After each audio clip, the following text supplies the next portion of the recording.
Chad obviously had the rough start with the interception, but was able to overcome that. What did you see from him, making that first mistake and getting past that? Well, just trying to be calm with him on the sidelines. He's a young kid, and what really wasn't his fault. Cam broke at 2 yards. He's supposed to push up to 6, so that made Chad late. But if you're late, you don't see it clean.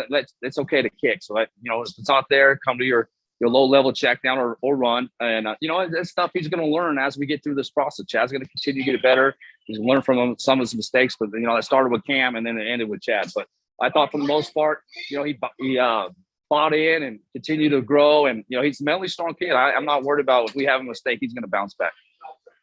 That touchdown that he threw where he was able to avoid the sack and find the open receiver, that obviously shows not only just the physical attribute of have, but just also the mental ability not to quit on the play too. Yeah, that's one thing that Chad's got in his toolbox, and it's fun for me as a coach. I haven't had a quarterback as athletic as he's been. So it's great when things aren't there, breaks down. He's strong enough to kick through the tackle, and he's fast enough to extend the edge. So, Dave's seen it. He's seen scramble rules, so he ran up the sideline, and there's someone there, and then he'll fall out to the sideline. So it was a great play by both those guys. And just another one, getting everyone involved in the offense, a little more well-rounded today, you felt? Yeah, I feel like we stayed on track. Even we were down early, I thought we were running the ball for about 5 yards of carry, and we were throwing in and running it. We had a good little mojo going, and, we were behind. Then we got it going right before the half. But, I thought we played, decently well on offense. We got a long ways to go. But if we can have that flow, keep guys off balance, I thought that was a good performance running the football and passing the football. I thought our O-line played great. And final one for me, your defense, a lot of talk about Chad, but your defense obviously stepped up big, especially your defensive line with the 6 sacks in the game. Yeah, they should have had about 12. So we missed a lot of tackles in the backfield. We knew we had to keep them in the pocket. I thought, for the most part, that we knew they weren't going to be able to athletically block us. And, that's why we knew we were going to have a party at the quarterback. So I got to do a better job of, finishing plays. And like I told our guys today, I thought, we got a little bit, worn out. Conditioning is going to be very important this week to make sure, we get that, because I thought we got tired and that led us some points. All right. Thanks, Ryan. Thank you. Next question, JC Abbott from 3 Down. Hey, Coach, all 3 of your backs got involved a lot tonight, and that offensive line, as you mentioned, was pushing some people around even without Darius Sirocco. What were your impressions of the running game? Thought it was good. We knew we had to run it. I know if we didn't get the run game established, Chris was probably going to drop 9 and 3-man rushes and, make some small windows for Chad to throw in. So that was the priority going into it. But we got 3 really good backs. We got a really good O-line. I thought those guys played really well, and I think we can run the ball downhill a little bit more. So it was a great performance. But you watch even Daniel at the end.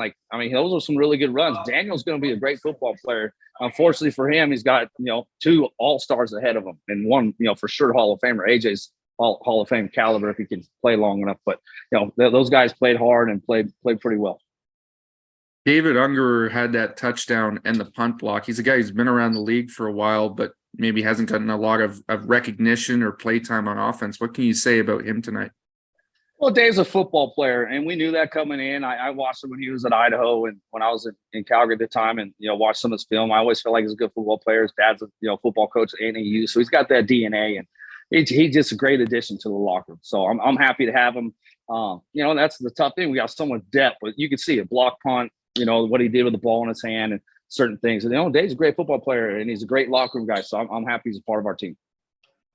And not to beat a dead horse here, but facing a Chris Jones defense, that's sort of one of the major tests for a young quarterback. And how do you think Chad fared overall? I thought he played well. I didn't do my best at the end. I just, I felt like the game was out of reach in the third, and I got conservative, didn't put him in the best spots. And, we didn't give up the last touchdown with that return. Then to get down there, I was probably going to go with Cam, but I wanted to finish it out with Chad. And, man, we got to grow. There's a few plays that, he missed. I told him you're never going to be perfect. You play 12 years in this league. You're still not going to be perfect. So we'll learn from it, but I feel good about Chad and play great. Chad, Chris Jones has a reputation as being one of this league's best defensive gurus and a real test for a young quarterback. How satisfied are you with your performance against him tonight? Not bad. I thought offensive line did a fantastic job, making sure we were protected. Running backs ran hard. O-line, did the thing. You know, we found a formation that we liked all day today. So, you know, we took advantage of that. I thought 43 points is pretty good. You know, I gave the defense one, the guy undercut it. I kind of rushed it. And the second one, we call a shot there. I got to be smarter, knowing we're up, and hey, if it's not there, they're dropping 9, just find the check down, right? Or make a play scrambling. So, that's just being smart. But overall, I thought wide receivers did a heck of a job, breaking tackles and getting north, and we were ready. What were they showing you defensively tonight? Yeah, some man, and then they started dropping 9, and kind of I was forcing it. They blitzed a little bit, but essentially I thought it was mostly man, and guys got open a couple times. They ran 0, and we were still able to, do what we wanted to do. That's a franchise that's struggling to find its quarterback. For a long time, you were a guy that they looked at as a potential starter for them on their neg list. Of course, you chose to come to Toronto. I wonder what you think it is right now that separates these two organizations, both in culture and in the coaching staff.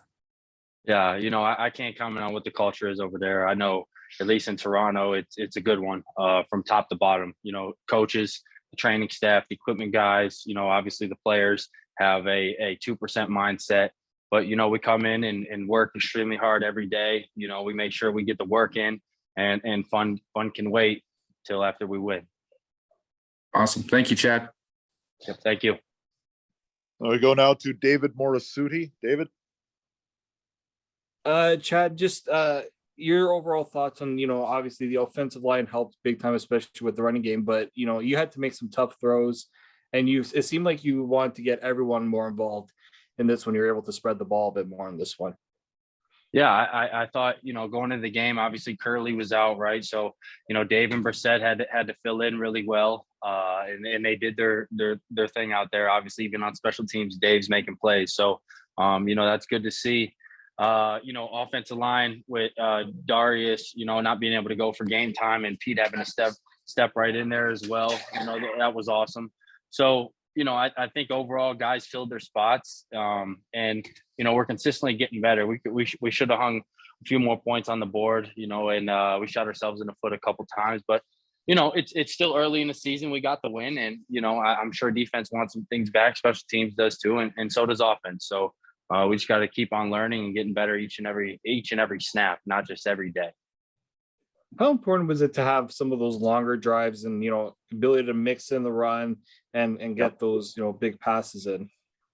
Yeah, it's huge.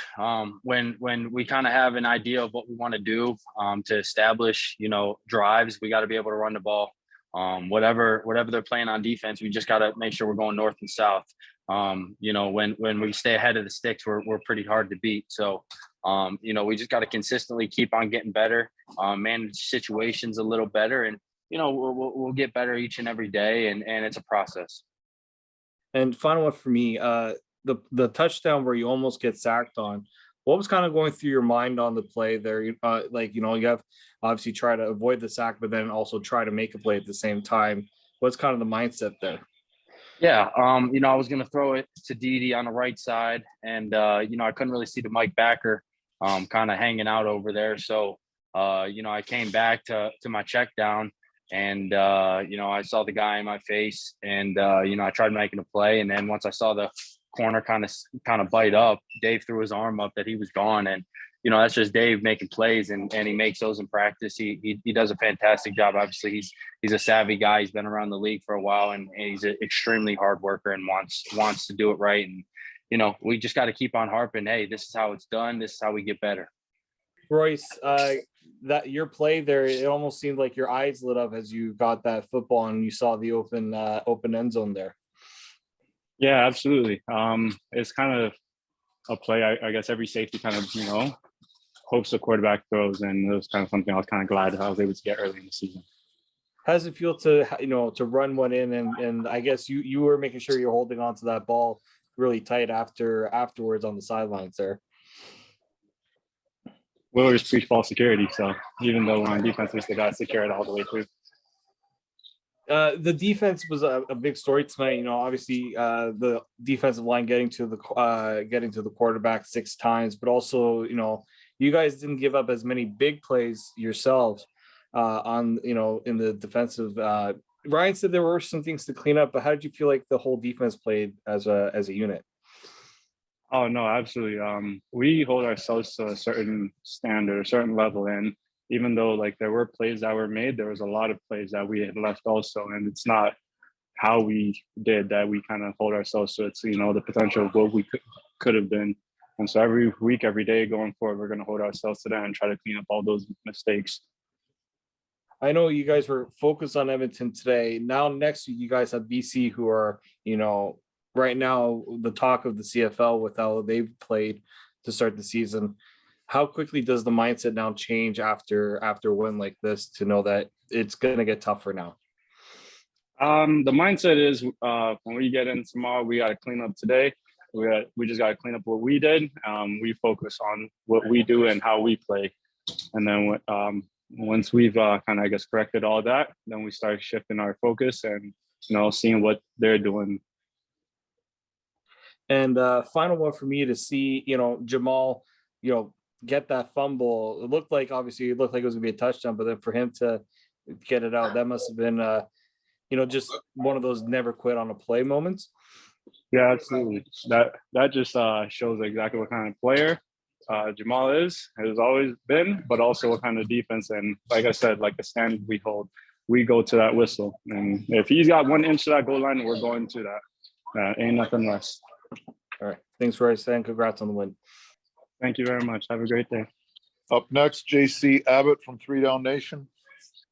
Hey, Royce, physically, there's some parallels between Taylor Cornelius and Chad Kelly. Both are big-armed, strong, mobile guys, but one gets pulled tonight, and one has had a fantastic start to his tenure as a franchise quarterback. What separates those two players in your mind? That's a tough question. I feel like there's way more, you know, than what we see. To compare two people, I don't know. I feel like that's a little unfair, and my perspective is only my perspective. So I don't really know how to answer that one. You know, Chad does a lot of great things, as does Cornelius, you know, but I don't know. What do you see from Chad on a day-to-day basis in your locker room that you think lends itself to his early success?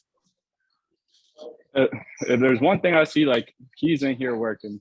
I don't know how everyone else sees him, but what I see is someone who comes in just as early as anyone else, who's in there as late as anyone else, who takes literally the whole 24, taking care of his body, taking care of his mind, taking care of everything.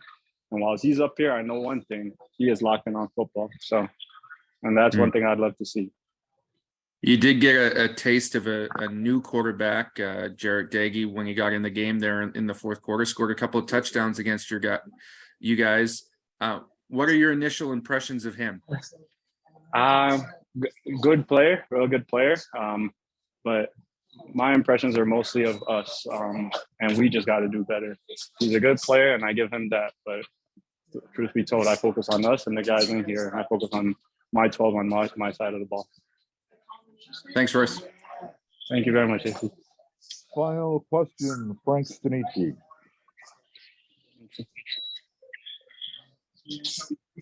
Go ahead, Frank. Yeah, I am. As soon as I figure this thing out, the technology.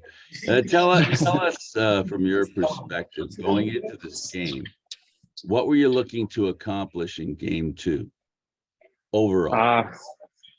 Overall, well, we were looking to build off what we did last week. And we kind of had the mindset like today was going to be one of those games that we're going to work through. You know, all 4 quarters we're going to work. Offense, defense, special teams. We're just here to work and get better at our craft. How hard is it? This is my follow-up. How hard is it to get up for a game where, I mean, we all know that Edmonton has not looked good early in the season. To get up for that kind of game, for that kind of team, being the kind of team that wants to repeat like yourselves. What do you mean by that? Okay, you've got an Edmonton team that's struggling, has been struggling now for a little while. And here you are, you're a team that's looking to repeat as champions. How do you prepare for something like that? Same way we prepare for everyone else. You know, they're the opponent at hand in the current week, and they play a lot of good football. So it really matters how we come out. You know, our focus is always us. AJ, obviously 3 touchdowns must feel good because I think you matched your totals from last season just in this one game for yourself. Yeah, it feels good. They made it easy on me. I felt like all the touchdowns were pretty much untouched. So shout out to the O-line. They played a hell of a game, both passing and rushing. The Edmonton, obviously, it's a physical defense, one that makes tough. And as you mentioned, a lot of those plays you felt you were untouched. What about the offensive line today? Was do you feel like they just brought their game to another level in this one? They stepped it up. So I mean, great teams have the most improvement between week 1 and week 2, and for us having that week 1 bye, this was technically our week 1 to week 2. And they just locked in on some of the mistakes that they made last week and improved, and it showed out there. What does it mean to have the ability to, have that well-rounded offense, knowing that you guys are going to get your touches? You had 18 carries in this game. Not a lot of CFL running backs get that many carries, but what does it mean to know that you're going to have those opportunities week in, week out? It just makes us a well-rounded offense. We can't just lean on the pass game. We can't just lean on the rush game. You saw today that we were capable of doing both. And obviously, this is a big win for you guys, especially with what's coming next. What does it mean to know that your offense you guys can take some of that pressure off of Chad, and even take the not having the defense feel like they can just pressure Chad all game? I mean, anytime you can make a quarterback feel comfortable in the pocket and throughout the game with the run game, it's just going to improve the offense as a whole. Chad is more than capable of handling the game himself. We could throw it all on his shoulders and he would ball out. But luckily we don't have to. All right. Thank you, AJ. Next up is JC Abbott from 3 Down Nation. Hey, AJ, facing a Chris Jones defense, that's a big test for a young quarterback. What did you see from Chad tonight? He just, stayed cool through the game, made a couple of mistakes and didn't let it bother him, which was great to see. Because as the season goes, he's going to have some good plays and some bad plays. Come on. Oh, yeah. Yeah. But as season goes on, he's going to have good plays and bad plays. And it was good to see him just brush it off and go to the next play and still be a leader. How much does his ability to threaten with his legs when he needs to open up things for you guys as running backs in the running game? Oh, it just has the DNs, trying to play both. And with our O-line, the way they played today, it just takes one little crease. And they're going to struggle if they even hesitate to take Chad or me for a split second. I'm sure you guys are going to celebrate this one tonight, but next week is a big matchup against the BC Lions, 2 undefeated teams. I'm sure the winner of that game is going to have early season Grey Cup favorite status written all over them. It's a team that has in recent years struggled against the run game. Does that make you a little bit excited going in there? I mean, I'm excited for every game. If a team is not good, with rush defense, I'm excited. If they are really good, I'm even more excited just to show the league what we can do. But this is a big one. The guys are going to enjoy the win on the flight home, but tomorrow it's on to BC.